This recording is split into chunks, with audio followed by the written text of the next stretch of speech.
এই ছামাটা এতিম। আপনারা যদি জানা কোনো একটা ভালো একটা মেয়ে থাকে তাহলে যোগাযোগ করবেন এই আইডির সাথে। বউ ছিল, বউ চলে গেছে, এখন একটা বিয়ে শাদী করবে। এই যে কোদাল কোবাচ্ছে।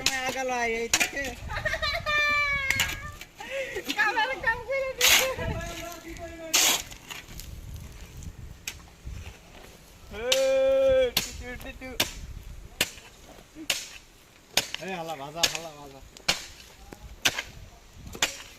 গেল না আর পিছনে গোয়ার মধ্যে আঙুল ফেলে দেওয়া হয়।